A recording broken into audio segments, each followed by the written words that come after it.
Bismillahirrahmanirrahim. Assalamualaikum warahmatullahi wabarakatuh. Selamat siang, Ibu Mutiara. Perkenalkan, nama saya Amelia Febriliani. Pada siang hari ini, saya akan melakukan presentasi untuk memenuhi ujian akhir semester mata kuliah Ekonomi Makro. Dan di presentasi pada kali ini, saya memilih dua materi, yaitu materi inflasi dan pengangguran. Sebelumnya, mengapa saya memilih materi ini? Karena menurut saya inflasi dan pengangguran ini merupakan materi yang sangat signifikan terhadap pertumbuhan ekonomi suatu negara. Tidak hanya untuk ekonomi, inflasi dan pengangguran juga sangat memberikan dampak yang nyata dan sangat dekat dengan kita sebagai masyarakat di kehidupan sehari-hari. Ya, untuk inflasi sendiri, yang pertama, poin pentingnya dari definisi yang sudah saya baca, yaitu yang pertama, inflasi merupakan kondisi di mana terjadi kenaikan-kenaikan harga barang maupun jasa secara terus-menerus dan berkelanjutan. Ini disebabkan karena uang yang beredar di masyarakat itu melebihi dari kebutuhan, sehingga terjadi ketidakseimbangan arus uang dan barang. Akibatnya, nilai uang akan menurun dan daya beli juga turun. Nah, dari definisi itu juga kita juga bisa melihat bahwa kriteria inflasi itu yaitu kenaikan harga bersifat berkelanjutan, jumlah uang beredar melebihi dari kebutuhan, dan terjadi ketidakseimbangan antara uang dan barang. Ya baik, kriteria inflasi bisa kita bahas lebih lanjut, lebih dalam. Yang pertama, kenaikan harga berkelanjutan. Nah, inflasi ini terjadi ketika harga barang maupun jasa secara keseluruhan mengalami kenaikan terus-menerus dalam jangka waktu tertentu, bukan hanya sementara. Terus yang kedua, jumlah uang yang berlebih. Jika terlalu banyak uang beredar di masyarakat, tentunya daya beli masyarakat akan naik dan mendorong harga-harga juga naik. Dan yang ketiga, terjadinya ketidakseimbangan uang dan barang. Inflasi terjadi saat uang yang dimiliki masyarakat tidak sebanding dengan jumlah barang yang tersedia, sehingga permintaan yang tinggi ini akan mengakibatkan peningkatan harga karena pasokan stoknya rendah. Ya, penyebab inflasi ini ada dua ya kalau di materi ini. Yang pertama, pergeseran AD atau aggregate demand. Yang kedua, pergeseran AS atau aggregate supply. Yang pertama, kita akan membahas aggregate demand. Permintaan agregat atau aggregate demand ini dalam perekonomian terjadi lebih cepat dibandingkan dengan kapasitas produksi. Sehingga ketika konsumen, pemerintah, maupun sektor bisnis lainnya ini membelanjakan lebih banyak uang karena permintaan terhadap barang jasa juga meningkat. Nah, jika produsen nih tidak mampu memenuhi permintaan yang cepat ini, tentunya harga-harga akan naik.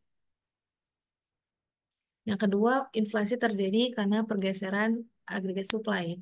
Nah, ini terjadi ketika biaya produksi naik, sehingga mau tidak mau perusahaan maupun produsen harus menaikkan harga jual untuk menyesuaikan antara pendapatan dan biaya.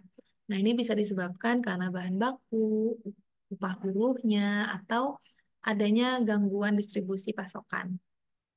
Jadi meskipun nih masyarakat tidak meminta permintaan yang lebih banyak, tapi karena harga bahan bakunya sedang tinggi, tentunya akan mendorong kenaikan harga juga. Secara umum, inflasi ini ada tiga jenis. Yang pertama, demand pull inflation. Yang kedua, cost push inflation. Yang ketiga, imported inflation. Nah, demand sama cost ini adalah implementasi dari perubahan agregat demand maupun agregat supply yang sebelumnya. Jadi, demand plus inflation ini terjadi ketika permintaan barang dan jasa meningkat melebihi kapasitas produksi yang tersedia. Jadi, permintaan tinggi sementara pasokan tetap, harga-harga akan naik. Kalau cash push inflation terjadi ketika biaya produksi meningkat seperti bahan baku, tadi upah buruh, dan eh, terjadi gangguan pasokan. Akibatnya perusahaan baik akan menaikkan harga maupun mengurangi produksi sehingga outputnya akan turun dan harga akan naik. Yang terakhir, imported inflation. Ini terjadi ketika harga barang impor meningkat, baik karena nilai tukar sedang melemah atau terjadi kenaikan harga di lingkup internasional. Ini menyebabkan biaya produksi dalam negeri akan naik, terutama jika bahan bakunya dia harus dari impor. Nah, bagaimana kira-kira pemerintah dalam mengatasi inflasi yang sudah terjadi? Ada 4 cara. Yang pertama itu melakukan kebijakan moneter. Kebijakan moneter ini dilakukan oleh Bank Sentral untuk mengendalikan jumlah yang beredar di masyarakat. Contohnya seperti tight money policy ataupun menaikkan suku bunga. Yang kedua, selain Bank Sentral, pemerintah bisa melakukan kebijakan fiskal dengan mengatur, menyesuaikan pengeluaran dan penerimaan negara, seperti mengurangi belanja pemerintah atau menaikkan pajak. Yang ketiga, melakukan kebijakan pengendalian harga.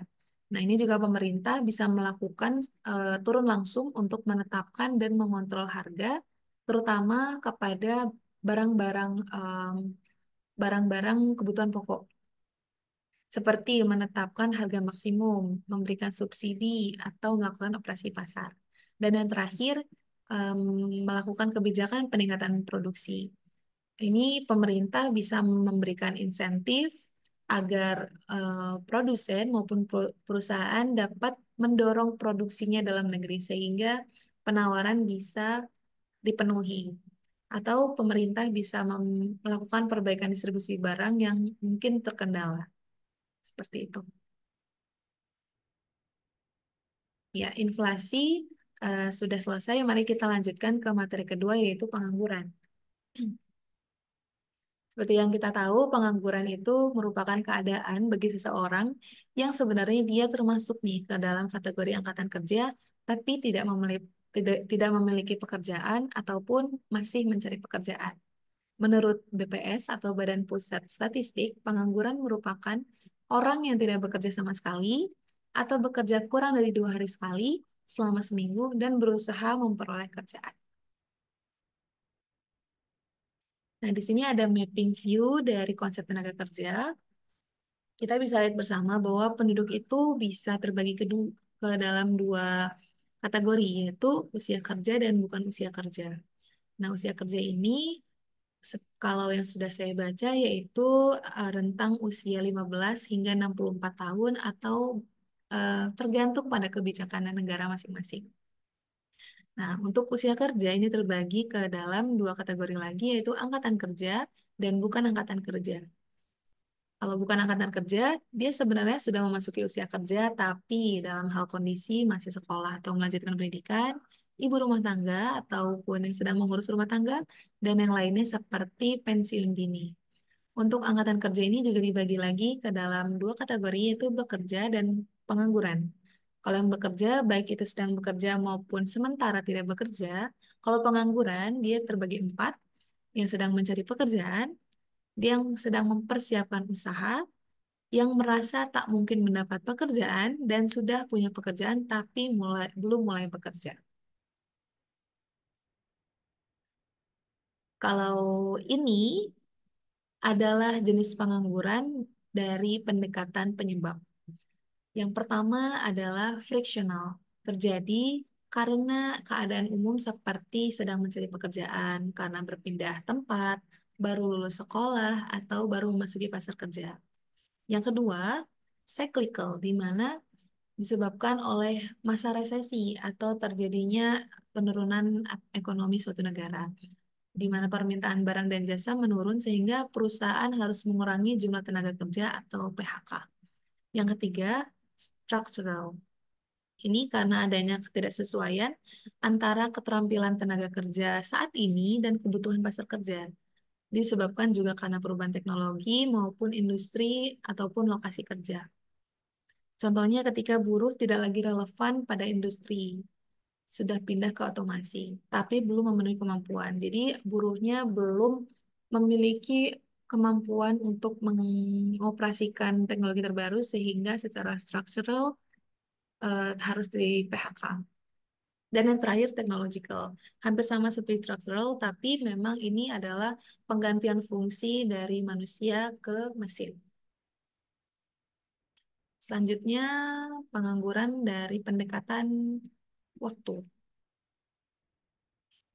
Terbagi ke dalam 4 jenis, yaitu terbuka, tersembunyi, setengah menganggur, dan musiman.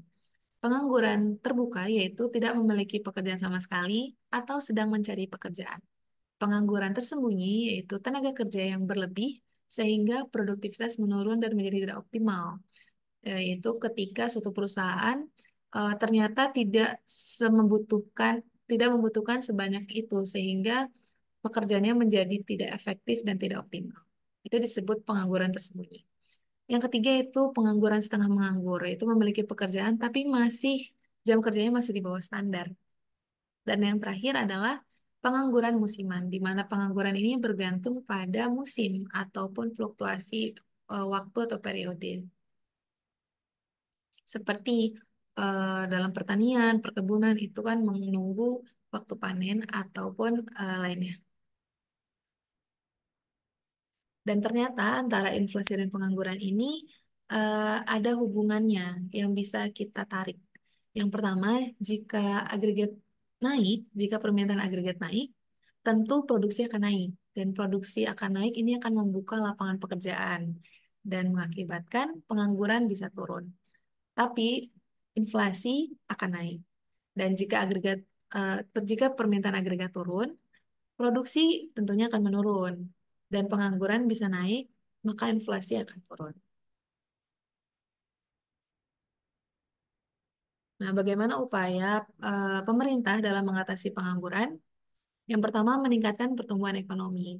Pertumbuhan ekonomi dapat menciptakan lowongan pekerjaan dikarenakan permintaan barang dan jasa. Contohnya, pemerintah mendorong investasi asing untuk masuk atau membangun infrastruktur untuk merangsang aktivitas ekonomi.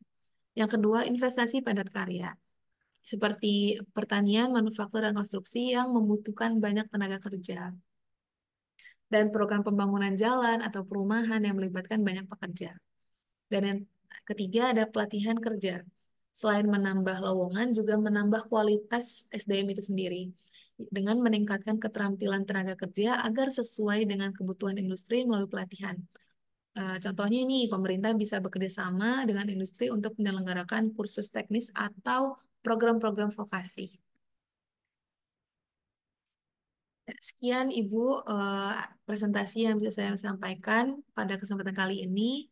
Terima kasih atas perhatiannya. Saya memohon maaf apabila terdapat banyak kesalahan, baik sengaja maupun tidak sengaja. Saya cukupkan. Wassalamualaikum warahmatullahi wabarakatuh. Terima kasih, Bu.